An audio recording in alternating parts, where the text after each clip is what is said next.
Hello mga ka-4 parents! Welcome back to my channel. Ngayon, mag-unbox tayo ng bago kong cellphone. Ito yung Oppo A38. Yan. So, unbox na natin.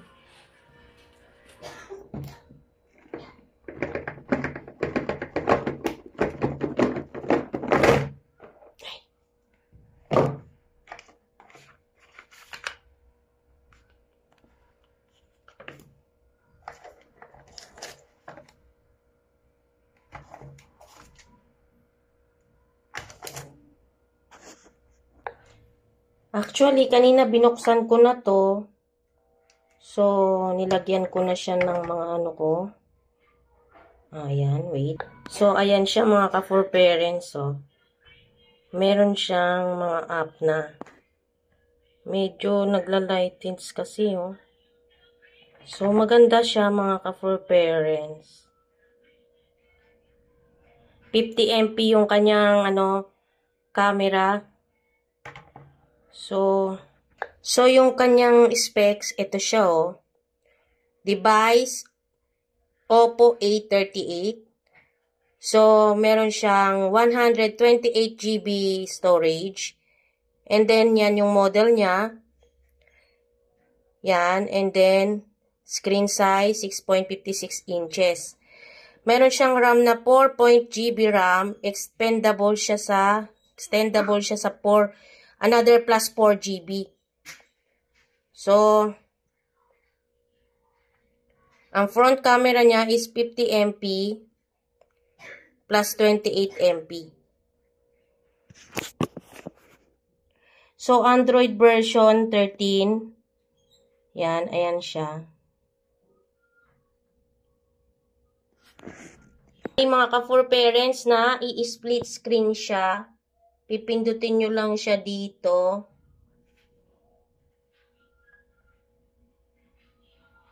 Dito. Yan. And then ito. Split screen. Ayan. Tapos hahanap kayo ng isang bawa Google. Yan. Split screen na po siya. Dalawa pwede nyo. Pwede kayong mag-messenger. Pwede kayong ang tawag dito? Yan. Pwede kayong mag-ganito. Mag-Google. Pwede rin kayong mag-YouTube. Sabay ng messenger. Pwede rin siya mga kamamshi mag-floating screen. Gaganyanin nyo lang, oh. Yan, oh. Ayan. Naka-float na yung messenger. Kung gusto nyo mag-floating screen, pindot kayo ng YouTube. Ayan. Ito yung kanina na pinload natin. Ayan, oh. Pwede kayong mag-google dito habang nag-YouTube. Ganyan. Diba? So, ganyan lang. Double ano siya. Pwede kayong mag-split screen ng YouTube at saka ng Google. Pwede rin ninyong gamitin yung mag-split screen kayo dito ng Messenger tapos YouTube. So, ganyan. Pwede rin siyang split screen, pwede rin floating screen. So, maganda yung feature ng ng OFO. So, masasabi ko, okay na rin naman yung kanyang memory, 128 GB. Medyo malaki na rin kung sa pangkaraniwang lang. Pero kung magbibideo, kayo, medyo dagdagan nyo na lang ng memory card. Pwede naman siyang lagyan ng memory card.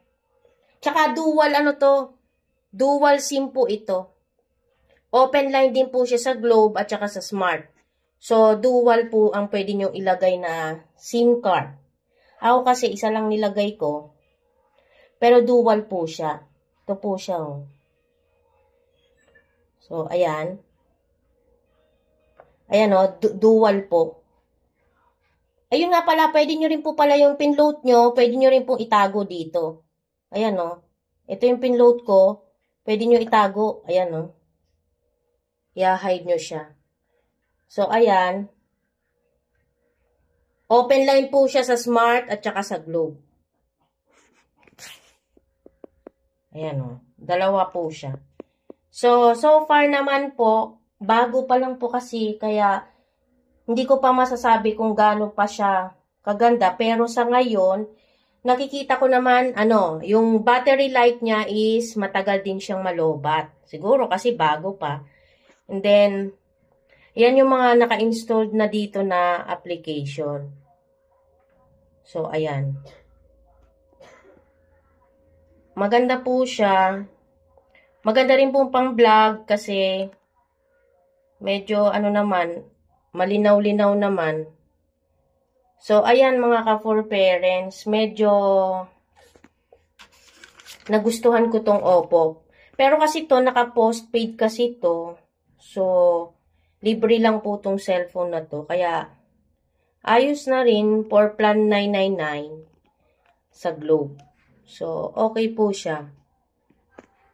Try nyo na pong kumuha ng ganito. Maganda po. May kasama na rin po siyang casing. Ayan And then, may screen protector na rin po to. Ayan. Hindi nga lang po fiberglass yung kanyang screen protector. Pero, ayos na rin. So, maganda yung mga features niya. Matutuwa kayo kasi medyo sa murang halaga, okay na siya. Siguro nagre-range din to ng mga 8 to 9,000. So, okay na sa plan 999. So, ayan mga ka-for parents. Sana nagustuhan nyo po yung medyo maikling review natin at tutorial na rin dito sa paggamit nitong Oppo. So, ayan maganda po yung camera niya. Malinaw naman po. So, kung mag-a-avail po kayo nito sa mga Globe outlet, magpapa-postpaid kayo, kasama po ito sa mga mapagpipili ang cellphone na no cash out. So, pagka nag-avail kayo nito, no cash out na po yung, para makuha nyo tong unit na to. Hindi kasi yung iba, yung Vivo, yung Samsung, magka-cash out po kasi kayo doon.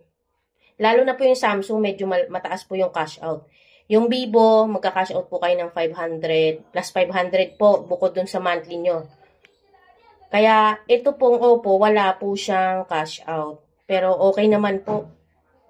Para sa akin, okay na kasi, wala siyang cash out So, ayun mga ka-for parents, kung may mga question po kayo, about sa phone na to, i-message nyo na lang po ako sa comment section.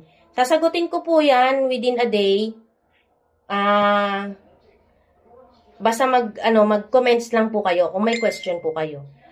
Tsaka kung saan po siya outlet kinuha, kung may tanong po kayo, magkano po, ganon. I-PM nyo na lang po ako o kaya comments nyo po. So, sana po nagustuhan nyo po yung review natin dito sa Oppo A38. So, sana po yung mga hindi pa po nakasubscribe, pa-subscribe po. At saka kung nagustuhan nyo po yung video natin, pwede pong pahit na rin po yung like at saka yung share. Maraming salamat po sa inyo. Sana po, supportahan nyo pa po yung mga susunod ko pa pong mga vlogs. So, mga maliliit na info na pwede kong i-share sa inyo, hahanapan natin yan ng kasagutan. Kung may mga gusto po kayong itanong sa akin at isama ko sa content ko, pwede nyo rin pong i-comment sa comment section. So, maraming salamat po sa inyo sa pagsuporta. God bless!